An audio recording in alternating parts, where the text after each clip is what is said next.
banter? Can. I'm still writing the intro, so. You guys are live. All right. Are we live on YouTube right now? I think that's what live means. Okay. How's it going? Good. So we'll give some people a little bit of time to get on. Start dropping in. Hey, there it is. I'm going to bring up YouTube link here.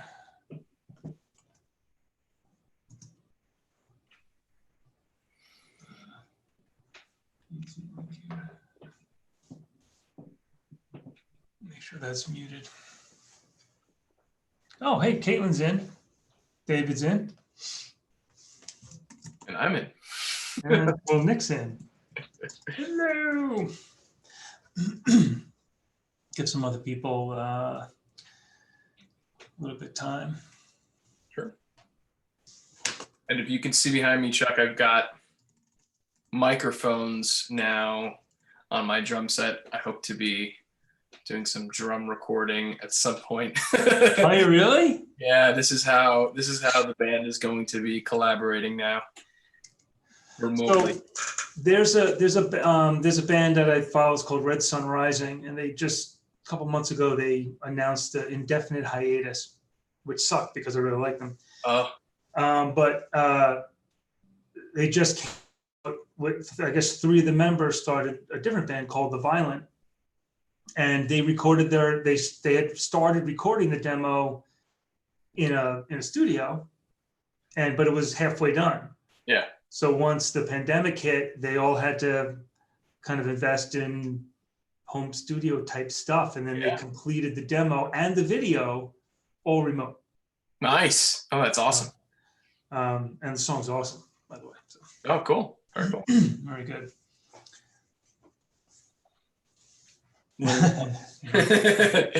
Yeah. You got Joe in. Hey, very cool. cool. People coming in. Guess so let's give another like 3 minutes, sure. 6:45, and then we can get started. And so you guys watching, if you any questions, throughout this, feel free to type. We're also checking out the chat on YouTube. Yep. And then we can have maybe a spot at the end also for just straight questions. Hey Nick, when you see me talking, do you see behind me? Can you read that word? I see typefaces, periodic table. But it's not backwards, right? No, it's not backwards. It's backwards for you so that you know. Yeah, it's weird.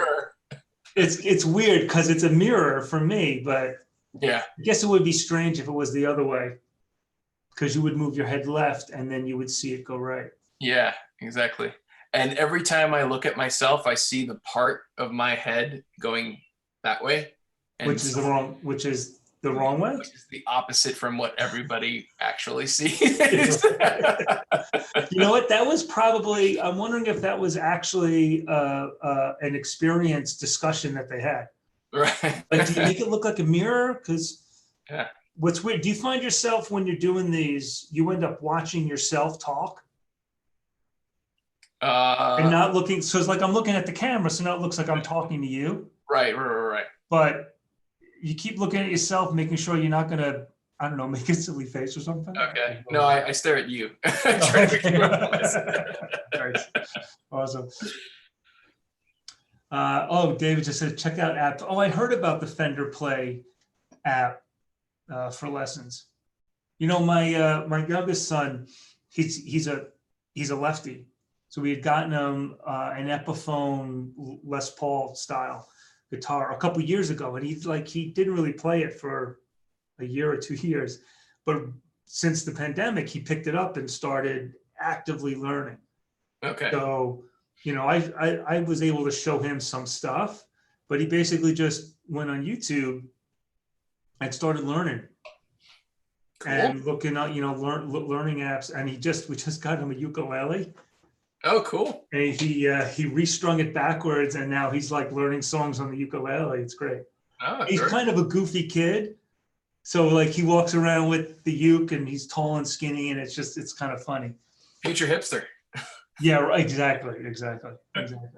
All right, so let's get started. Cool. It's 35. So hi, everyone. Welcome to the Long Island Web Accessibility and Inclusive Design Meetup, or as we like to affectionately call it, LIWADE. Tonight, we're going to be talking about why accessibility is more important than ever. We're going to be talking about successes and failures from Google Maps to online shopping to video games. And it's especially acute now within the situation that the world is in. And Nick is going to be talking about that. And you may be surprised at some of the things that you hear. If you've got questions throughout the live cast, go ahead and drop them into the YouTube chat. If they're relevant to what we're talking about, and we'll answer those questions right then. If not, we've got a question and answer at the end too. We can go through them then as well. Before we get moving, I just want to do a little housekeeping. Just want to let you know that our design and dev vlog, Hard Refresh, is going to be launching soon. So in our first season, we're talking a lot about accessibility and ARIA, and as well as a secondary series talking about current happenings in social media. That episode is talking about Twitter and some of its accessibility. What was supposed to be a win ended up not being so much of a win. Yeah. So keep an eye out for that. We will post that in the LIWADE meetup and let everybody know when that launches. We're going to be launching on our own new channel. It's going to be going up shortly. As a matter of fact, we're working on the closed captioning right now. So obviously super important for us to make sure that all our content is closed captioned. And once that's set, we're going to be launching. We'll let everybody know. Yeah. So without any further ado, I will hand this off to Nicholas, and we'll get started. And I just want to give a shout out to our producers, Shaq and Caitlin. Yes, thanks for helping us make this happen. And also, they'll be mad at me if I don't say it, but yeah, definitely subscribe. You're now watching through Millennium, which is sponsoring these, and we happen to work there as well.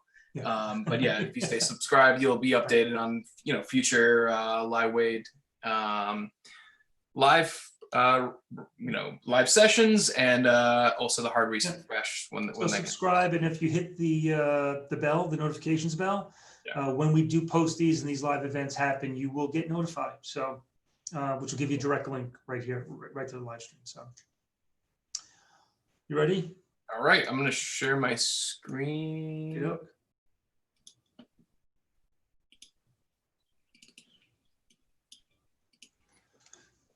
And I'm sharing. Okay. All right. So why is accessibility more important than ever, right? So I think there have been a lot of changes. The first thing I want to talk about is the changes in the way we shop. There are changes in the way that we are learning virtually. There are changes in the way we find entertainment, but I think more and more we're finding that the shift has gone to digital and virtual as we're doing all of this social distancing, right?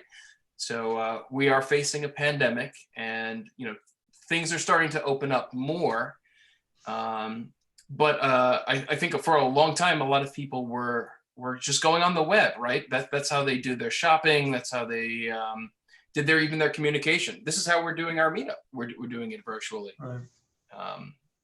On the web. I think the first big thing for me was, did you guys try to order groceries during the pandemic? So what was interesting is that we're taking care of my aunt right now. She's in Queens, and 2 months ago, we were still going out there every week to pick up food and bring her food. We're like, oh, we got to set up Peapod. And they were now not what happened here, which you can talk about, but they were something like 6 weeks backed up. So that ended up being a real logistical issue. Right. But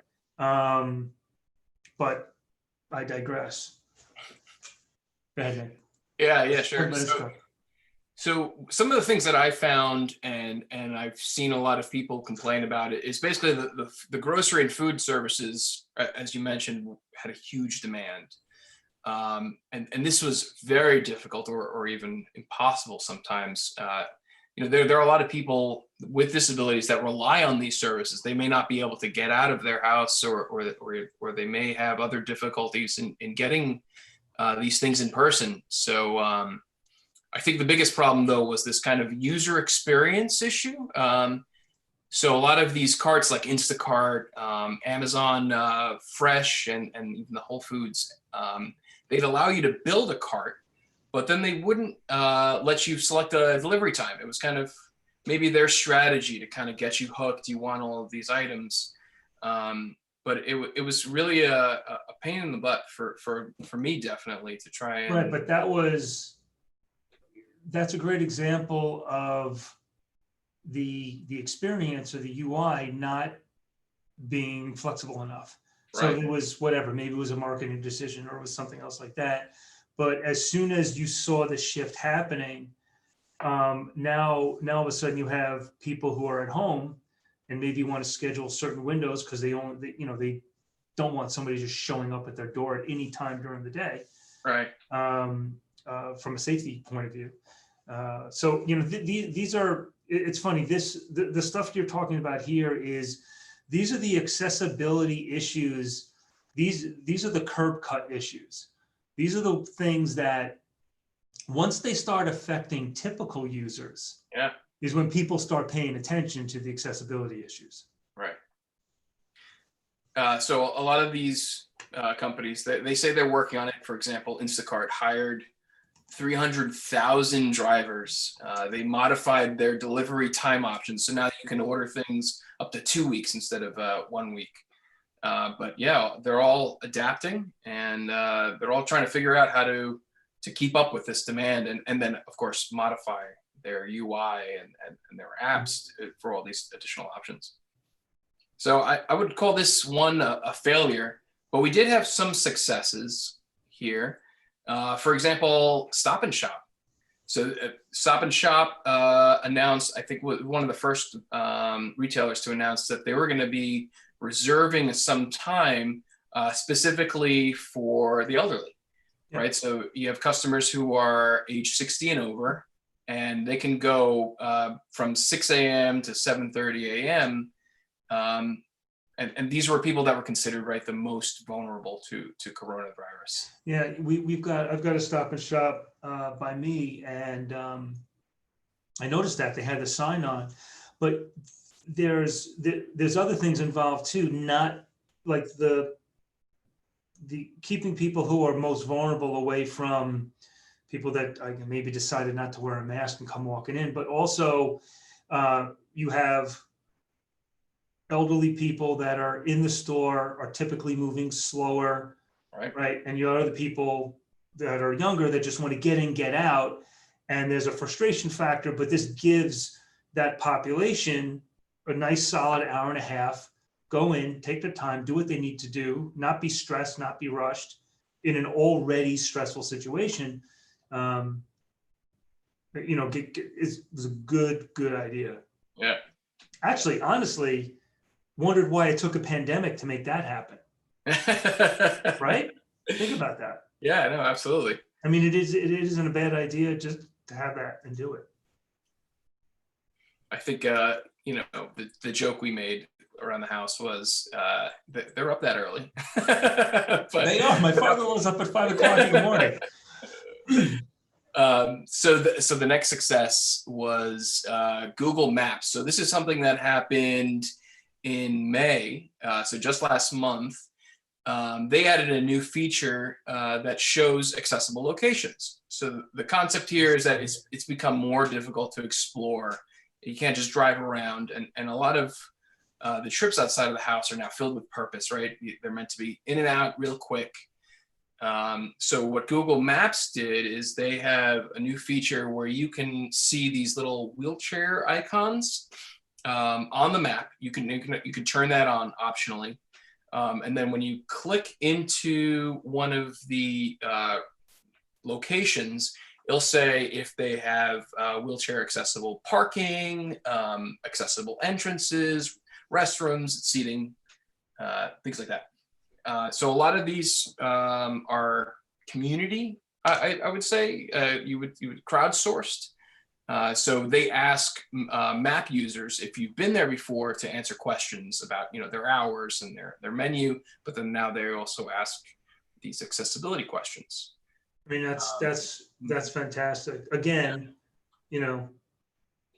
has to be a pandemic to make that happen. I mean, this feature, that it makes sense because Google moves pretty quick, that they could have implemented this within 2 months. Yeah. David's putting into the chat about iOS 14 having a whole bunch of accessibility touches. That isn't a surprise. iOS has always been very accessibility focused. Yeah. From very early on. But it's great that these systems, and I consider Google a system, right? Because it's so ingrained in the use of everyday life. Yeah. And having that information pop up and available, it's one of those things that you think, well, why? I can't believe it wasn't always like that. Or you see it and you're like, oh, of course. Why wouldn't you put that there? Because what your point about exploration is, when you go around and drive around and you can clearly see a ramp, you can clearly see a wide door. If you're in the venue, you can clearly see wider doors on bathrooms. So you can see those accessibility features. When you can't explore, or you're driving down the street and everything's closed, you can't go in. Yeah. So, yeah, excellent. So the next thing I want to talk about is the changes that in the way we learn. So the lockdown introduced by the COVID in March prompted schools and colleges in at least 119 countries to move to virtual world, virtual teaching, virtual learning, and of course within the workplace too. There's a lot of e-learning now that is happening. So David made a comment here about opportunities in industry transformations come from situations like COVID, which is very true. And sometimes it takes those transformative things to make big change happen. To this specifically, as you know, I teach at Nassau Community College. This semester I was teaching graphic illustration, which is essentially Adobe Illustrator. And I had taught 2 other semesters and I didn't use Blackboard. I know we're going to be talking about Blackboard a little later on. I hadn't used Blackboard. I had just built a site and just done, just HTML stuff. But this past semester, I'm like, all right, I'm going to move on to Blackboard and just make it easier and be able to get assignments through Blackboard and do all the grading, and that worked out well. But this was before the pandemic happened, because this was starting back in January. So I was getting everything set up. So by the time the school decided to go remote for everything, I was already set up. Many of my colleagues were not that lucky. They were forced into a huge master class, speed class of understanding Blackboard and learning how to do it. And I'm digitally inclined. It wasn't difficult for me. I could basically figure it out with looking at some articles. But to some professors that realm is not their forte. And if you're digging into what is essentially a content management system, you're like, I don't know what the heck I'm supposed to do. But the school is actually really good in giving Zoomcasts and getting everybody up to speed. But within academia, it switched almost overnight. They're like, all right, we're going digital now, and teachers had weeks to turn some of them, 20 years worth of career into figuring out how to do it online. And as I was reading articles about this, I was reading about how a lot of students with disabilities often were trying to push their colleges in having fully online curriculums, and now finally they're doing this. Right. But it took it took a pandemic, right, to finally offer things like this. And I believe you're going to start seeing, like when Phoenix University came out, everybody was like, online college? It's like 13th grade. Not so, So it's going to be very interesting to see how this change kind of implants itself and what actually changes. Yeah, so I think things are still adjusting, as I'll talk about a bit more. The chasm between the haves and the have-nots are still definitely at place here. So not everyone can e-learn successfully is basically what I found out. Because 56% of online learners are using their smartphones, right? And we know what happens with e-learning software and smartphones. Yeah. Exactly. Yeah, 44% of low-income Americans don't own a computer. So one of the things that my school district did was they actually loaned out Chromebooks. Yeah. So the district I'm in has got a wide kind of socioeconomic range. So there were some families that it's so weird to look at that statistic and like, well, you don't own a computer. Well, because they definitely probably own phones. Right. So they're using the phone as their computer, as their device to work on. Yeah. My son does the schoolwork on his iPhone. I'm like, how do you do that? But that's what he does. Yeah, that's great. And here's another related unfortunate reality is that they think that around 30 million Americans rely on daily school meals as their primary source of nutrition. So that's just another thing that is even tougher during the pandemic for these families. Yeah. Oh, yeah. And I don't know if you have that said in it, but it's not just this idea of the children relying on school meals, and that's from an economic standpoint. Like don't have that much money, so the school is, you've got food there, and the schools have programs for that. Right. But the daycare situation, people would rely on the schools essentially to take care of their kids while they were at work. Yeah. And there's after care programs and before care programs to help with that, but none of that has been available. So having to kind of switch and not having and understanding the percentage of people that are not there yet, that can't do this e-learning on a flip of a switch. Yeah, exactly. So hence the failure. Yeah. And there's another issue here.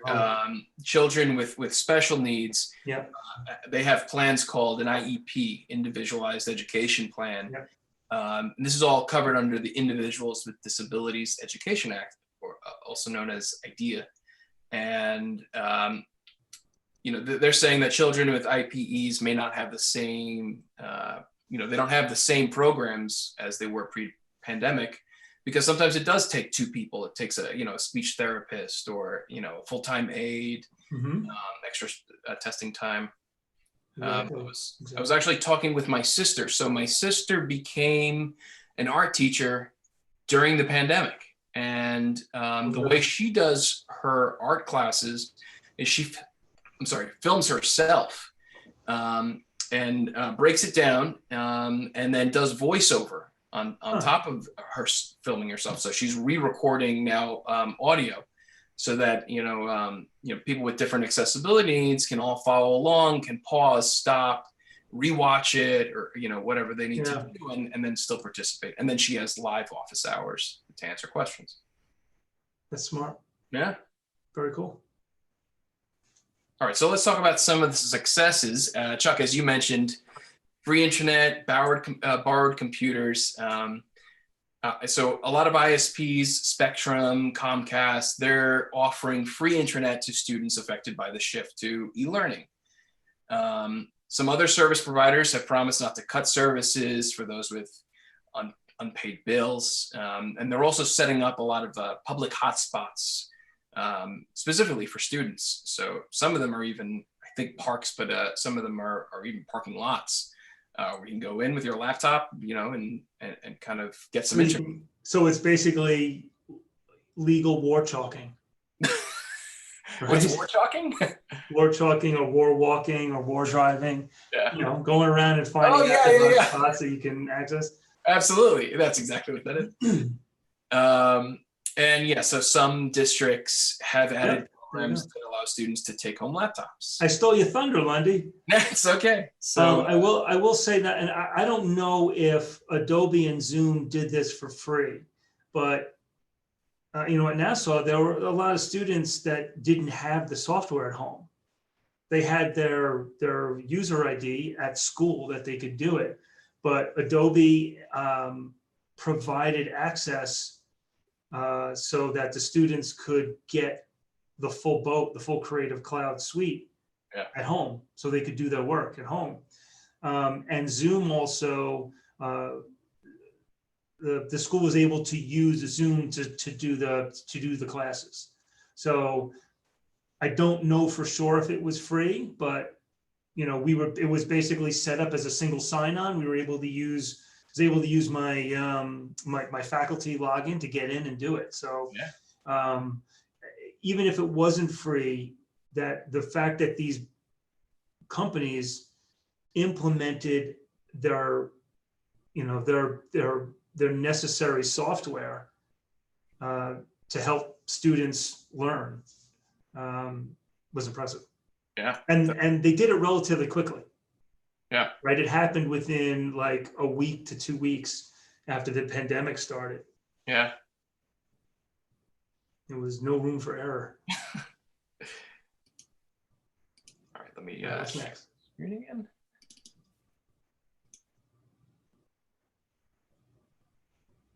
So the next thing I was going to talk about is something you mentioned, Blackboard Ally. So Blackboard came out with this product last year, and they've noticed a huge increase, or at least a huge interest in their product. So Blackboard Ally is an LMS agnostic accessibility tool. It's an extra plugin that you would attach to your learning management solution, right? Mm-hmm. And the tool provides alternative accessible versions of the existing course materials that you have. So it'll make mobile-friendly HTML, it'll do audio, EPUB, it'll do electronic braille. It's basically converting a lot of your course materials into all these other things, and it even does other languages. I love this. Yeah. I would really love to see how it works. Yeah. So apparently it also has a full dashboard. And it will actually tell you, it basically gives you an audit of things that it could fix, things that it couldn't fix, and it highlights all the accessibility issues that you may already have. And so wait a minute, this is LMS agnostic, so this is a plugin not just for Blackboard? Exactly, yeah, it is LMS agnostic, yeah. Wow. Yeah. Very, very cool. Very cool, yeah. Something we could look into too. I know we've been exploring this space. Right? I know we're doing a lot of e-learning stuff. Yeah. Yeah. So the next thing I want to talk about is entertainment. So changes in how we find entertainment. This is fun. Changes for some people, right? So gamers maybe have been training for years on this, but so one thing for me, you know what? That's like. Yeah. That's funny. Yeah.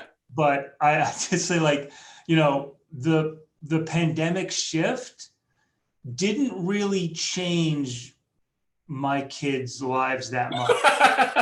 Yeah, exactly. Right? So like the bulk of their time is spent gaming with friends online.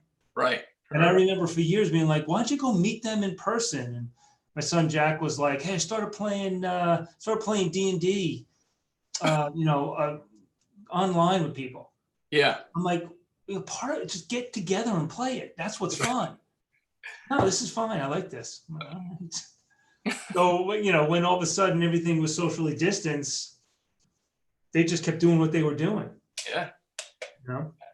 Well, for me, I think, you know, I do a lot of gaming, sure, but the other big thing I love is concerts. And all of these concerts kept getting rescheduled, and now a lot of them are just canceled or 2021 at this point. I mean, that falls in line with, I mean, I'm not a sports guy, but that falls in line with sports. Yeah. Oh yeah, sure. So I know a lot of people who are just, it's a struggle for them not to have sports to watch because it's a big outlet for them. Yeah. That was an example of these things that you're used to in life that just aren't there anymore. Yeah. Even to the point like going out for a walk. Oh yeah. You know? Yeah. All right, let's talk about games. Yeah. So actually, first I want to talk about concerts.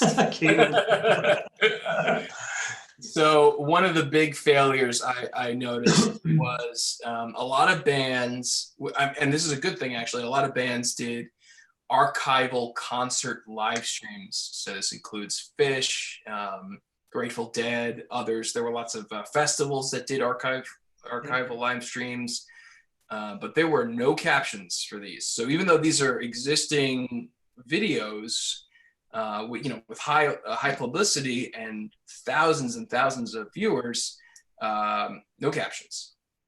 So Fish in particular, actually, I know this hurts for you, Nick. I know this hurts. Yeah, it did hurt a little bit. Yeah. So normally they're committed to producing accessible concerts.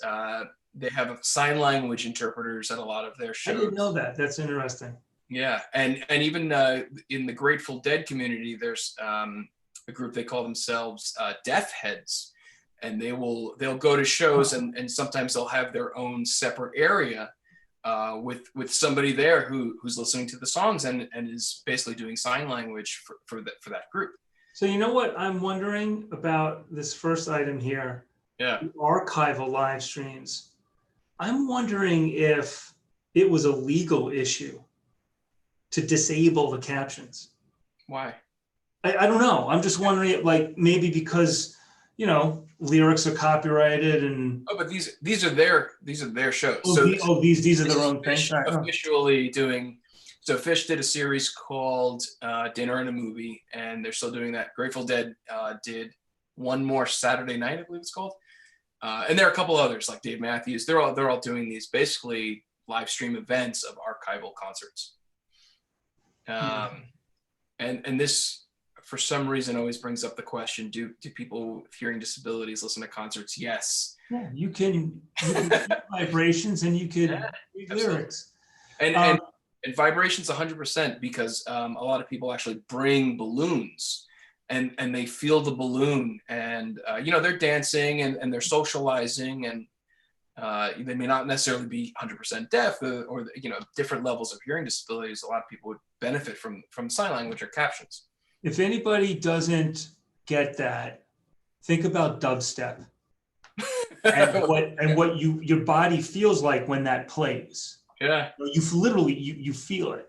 Yeah. So in the YouTube comments, Joe mentions any thoughts on the drive-in concert trend that has been popping up. Oh yeah, I love it. I love it too. What's his face? Jim Gaffigan did a drive-in show, comedy show. Yeah. I love the idea of drive-ins coming back. Maybe I romanticize them. I saw Jaws and something else at a drive-in when I was, 7. I was a kid. But there's something about going to it in your own car, and it's a communal experience. Yeah. Everybody's there. I think it's a great idea. And music, even better, because most cars have awesome sound systems in them by default. And if you didn't, you probably put speakers in it. So be super interesting to actually attend one. I haven't yet, but I would love to do it. I think it would be great. I really, really miss live music. I miss live music. And I'm sure the bands who do live music are missing live music because that's their livelihood.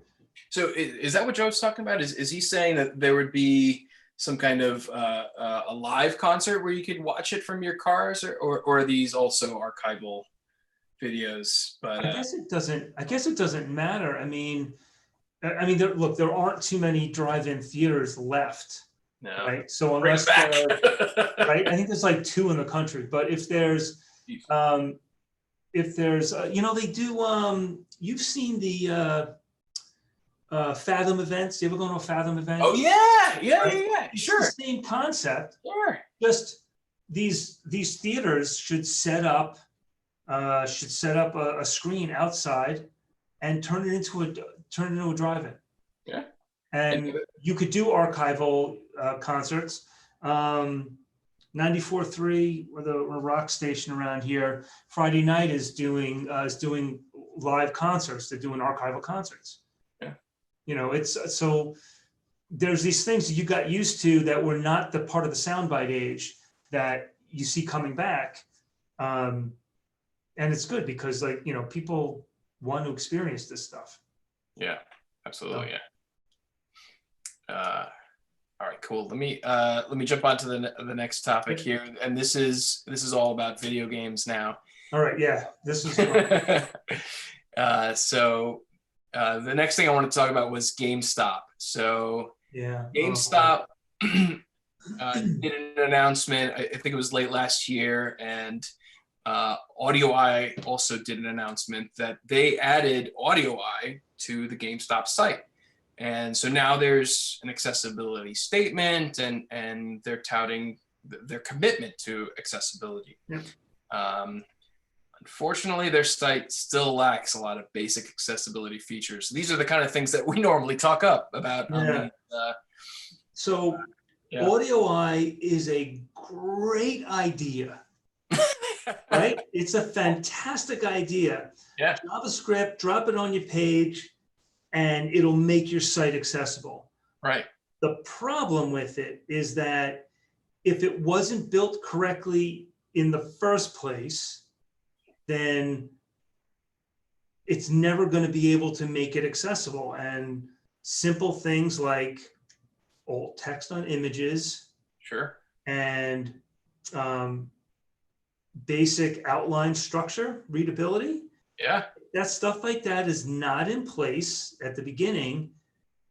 No amount of automated rewrite is gonna make it work. And this is, I was having a email discussion with a client today around PDF accessibility, and it's the same concept here. Like you can only get so far with automation. Yeah. It stops at, like, I don't know, what is it, 25%, right? After that, you have to have a human involved. Mm-hmm. It just doesn't work without the human element. You can only get so far on an automated process. Even if you set everything up correctly, and we've seen it because we work with one of the top auditing firms in the country, and even when we get everything done, we do our own testing. Now, granted, we're using when we do our development testing, we're working with a sighted user using a screen reader. Right. As soon as we move to a non-sighted user using a screen reader, it's different. Yeah. They're going to find things. Now, granted, they don't find that much, but it just proves the point that you have to have a human involved. You just have to have a human who is the actual user of the content, right, or the device, specifically the accessible device. Right. In this case, a screen reader. And then there's also training that has to happen, I guess, when you're dealing with the content managers, right? You know, these are the kind of things that we expect, and this is how you. So when we're building content management systems, we do a lot of work with Drupal. We are doing things like, when you set up an image field, you make sure you attach an alternative text field, and not just, well, I'll just use the title of the document and we'll pop it in code. Now, that's something we do 10 years ago, but as you've stated before, one of our previous live waves, context is important with images, Right. because the alt text will change depending on the context the image has on the page. So just little things like that, that an Audio Eye plugin, again, great idea. Just it doesn't go all the way, and it can't, because there's no human. Unless they're working on some kind of amazing AI technology at this point that we don't know about. So here's GameStop's site, right, as it is now. And the Audio Eye is not something that you can get to just by kind of. Where is it? You kind of have to hunt for it. So wait a minute. What you have to do is you have to go to their accessibility statement page, scroll down to the bottom, and then hit Activate Ally, right? Why don't they have it activated by default, and then you can deactivate it if you don't want it? Or put it somewhere at the top, or I'm not sure. But that's weird. Anyway, so now that I have it enabled, I've got all these extra features, which are normally pretty cool. There's things like it'll read text to you, but it does focus states, things like that. If I click on my accessibility options here, then I can see there's a little quick tutorial, and then here are all my different settings, player settings, things like that. I can choose what buttons to use, but no amount of plugin is going to allow me to read that this says Crash Bandicoot 4, it's about time, available, blah, blah, blah. Yeah. Unless, and this is what Chuck was talking about, there needs to be what we call an alt attribute, right? So that's an attribute when you're building a website, or entering things within a content management system, that you would normally type to describe the image. It's good for SEO, but it's also good for it's good for screen readers, right? So a user who is blind will use the site with a screen reader, get to that image, and then rely on that attribute, the alt attribute, in order to understand what the content of that image is. Oh, is that image in the picture tag? Go up 10 lines. So let's see, hold on. Give you another one here. The picture tag. CTA container. Where do you see picture? Picture. Oh, right there. Yeah. Okay. So here are all our pictures. Oh, this is okay. This is responsive. This is media queries. Yeah. And from the testing that I saw, I don't see alt. it was sad. So the alt here is just Marvel's Avengers, for example. Let's look at the flash sale here. So the alt here is just flash -sale the date. All right. So right there, a user who is not sighted, right, or has a site or has issues with that, and they're using screen reader, they're not getting the information that is accurate. So they don't know it's the 50% off. They don't know any of that. Right. So yeah. Okay. Yeah, that was the basis of the Winn-Dixie trial too, right? Coupons. And that was the first one. That was the big deal. All right, so let's talk about the cool. David's like, oh, come on. I don't know. He's asked who advised them. I'm curious about that. Like, Audio Eye has contacted us, to possibly do work together, but it's like I get it, and again, it's such a great idea. It would be awesome if it worked, but it just, without the human element, it doesn't work. Yeah. So, all right, let's go next to possibly the sequel to the best game ever made. So here is the success. This game has been touted as being the most accessible game ever. So what I find interesting too, and when I read through this, I was surprised at everything that was in it. Oh yeah. The thing that I love about this, Naughty Dog didn't have to do this. Oh yeah. They didn't have to put the effort into this, and spend the money and do all these accessible, because some of these took a whole lot of effort to do. This game was going to be top no matter what.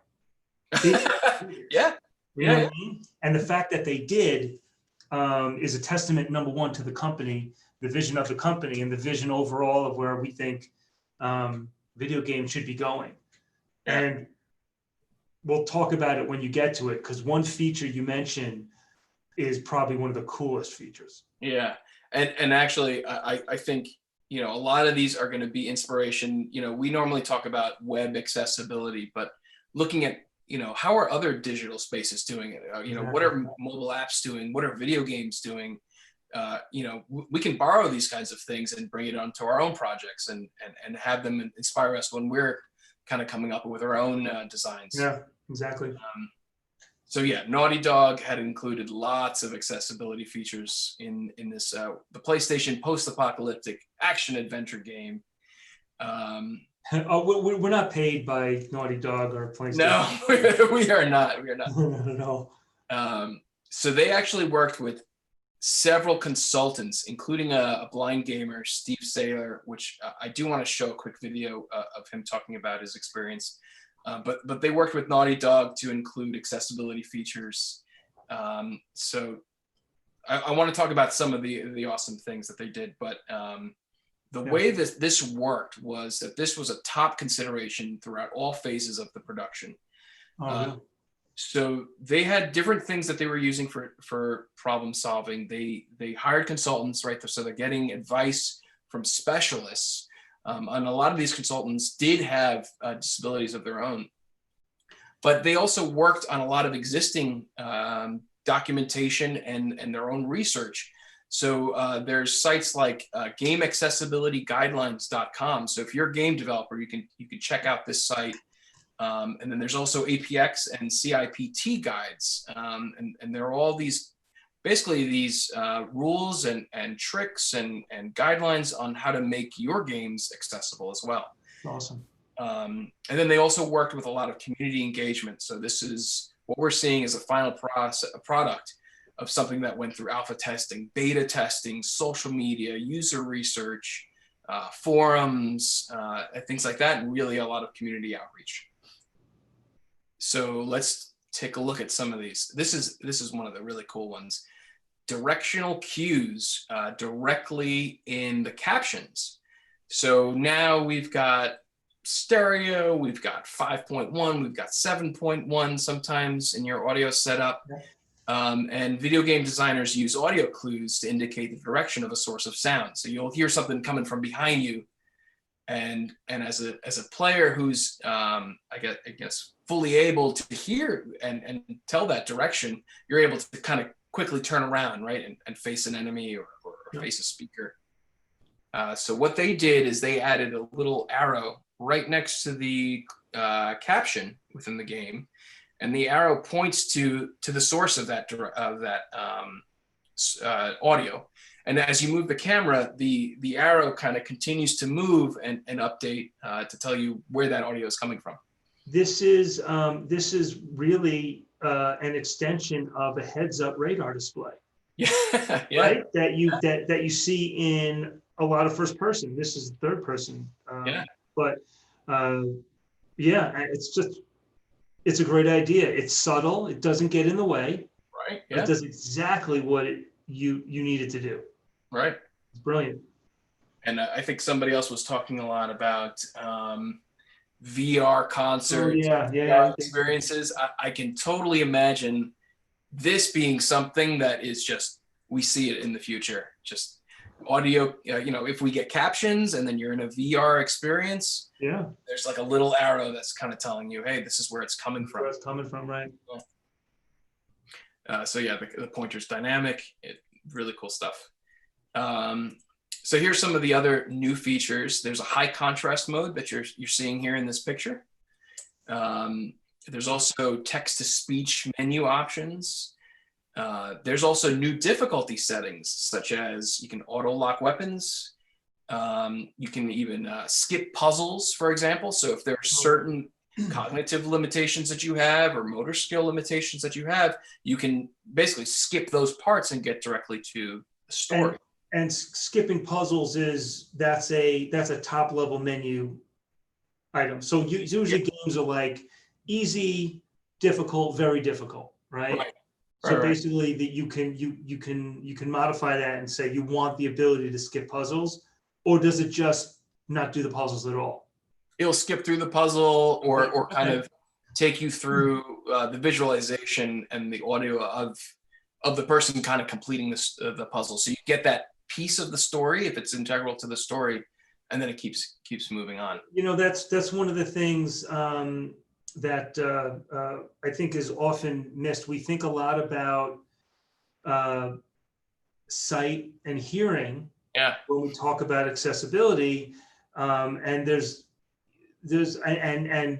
mobility, right? Keyboard only, but there's not a lot of discussion around cognitive. Right. And I mean, we talk about that in terms of, you know, order and things like that. But the idea that, you know, I play these games because I like the puzzles, right? Right. But if I've got a cognitive deficiency and I'm not good at puzzles at all, the game's ruined for me. And games now are more about the story. Yeah, so absolutely. You implement captions, you allow somebody to follow along with the story, and now you don't block them from finishing it because of what will be an impassable obstacle for them. Mm-hmm. And accessibility at the end of the day is about removing obstacles to gaining access to content, period. Yeah. That's exactly what they did. You skip by it quick, but the last thing you mentioned is you could play that game with audio cues only. Yeah, exactly. How amazing is that? So actually that I skipped by because how terrifying would that be? So this is again Steve Sayer. Now he was a consultant on this game, and he is blind. He's the guy on the left here, and I just want to show you him talking about this game and just so you get a feel of it. So let's get into more of the specifics of it, and I'll start with sort of the blind accessibility. With the accessibility settings for the blind in general, there are options that allow sightless players to be able to play this game in such a way that they can be able to play, like technically anyone who is watching this who doesn't have even a visual disability, you can play this with your eyes closed and you can still be able to complete the game. Like that's how in depth the audio is in this. It's insane. So you can see here in this scene, there's an audio cue for when something is accessible. Square button. Scan for enemies. And then there's some button. audio. Scan for items. Text to speech, right? There is text to speech in every single piece of text that is on screen. It has text to speech and it will read it out to you. So yeah, that was, I just wanted to show you how excited he was about this. Yeah. Very cool stuff. So that was pretty much it. I guess any other questions? Any other comments from the folks on YouTube? So Caitlin made a comment talking about the Kindle. That the Kindle's been a godsend during the quarantine, especially because libraries have all been closed. A ton of libraries are use apps like Libby and Overdrive to let patrons borrow ebooks. I used to use Overdrive a lot, but mostly for audiobooks. So I switched over to Libby, and Libby's a great app. I can't speak to the accessibility features of the app, but can speak to the accessibility of something like an audiobook. Yeah. You know, so, but that's something that's been in play for years and years. And it's one of those things like, oh, it's just somebody reading a story. But when you dig into it, it provides almost a better experience depending on the reader. I didn't read the Game of Thrones books because they were way too long. Yeah. And I would have fallen asleep. But I heard the amazing Roy Dotrice read every single one of them, with getting the Guinness Book of World Records for the most voices done in a single audio recording. Wow. 131 or something silly like stupid. There are that many characters and he's voicing all the characters. Well, there's that many characters in Game of Thrones, period, but he did different voices for all the characters. Yeah. But you had an elevated experience, and that wasn't done for an accessibility point, but it works for it. So as long as the application you have is accessible in nature, that gets you to that content, boom, you've got an experience that works across the board. I listened to an audiobook when I was younger. It was Michael Dorn. You know Michael Dorn? Oh yeah. He was Worf on Star Trek. Yeah. And so it was a Star Trek book about Klingons, and he did all these different voices, different accents, and he almost pulled off a lot of female characters. He's got such a deep voice. Yeah. You can tell that it was kind of a reach, but he did it. He did it. Yeah, that's what they do when you have you've got male readers. They read. They put on a female voice. Yeah. Usually they try to raise their voice, or they go softer. Right. But I've heard audiobooks with female readers. Right. And they will change their voice. They'll go deeper for the males. A book, I can't remember what it was, but Kate Mulgrew read it. Oh yeah, sure. Voyager. Yeah. And then one of the best was Will Wheaton reading Ready Player One. Because he's a character in it. I think he's like the president or something like that. Yes, he is. So that was just so meta. I'm like, you got to be kidding me. Awesome. He wasn't in the movie, right? I don't believe so. Oh no, I think he was. He might have been actually on a TV in the background or something. Okay, all right, cameo. Oh, maybe he physically wasn't there, but it was like President Will Wheaton speaks at. Oh, okay. Yeah, I think they actually did. Very cool. Did that? Like they could have got him. Yeah, it's Spielberg, for God's sakes, right? All right, so before we digress, and Caitlin just starts yelling, "Nerds!" David's got a question. So what do e-commerce and gaming developers and these types of examples need to be thinking about? Summary of the concluding thoughts. So I guess let's talk about game developers. Naughty Dog's model of making accessibility a priority at the beginning of the process. We all know, just from web development, that adding it on or remediating after something's been done doesn't work. And it's the same part when you're doing marketing, and it's like, well, we have this print thing, or we have this web thing, and we have this thing, just make it digital. Well, it doesn't. Like, can you do it? Sure. But if you think about it from the beginning and implement it from the beginning, you come up with really great ideas. Yeah. Just like Naughty Dog did. So really the message is for developers and creators, media creators, think about accessibility from the beginning. Yeah. We do that now when we're designing sites, or we're working with other teams that are designing the site. We're going to end up building it. We're talking about accessibility from the very beginning.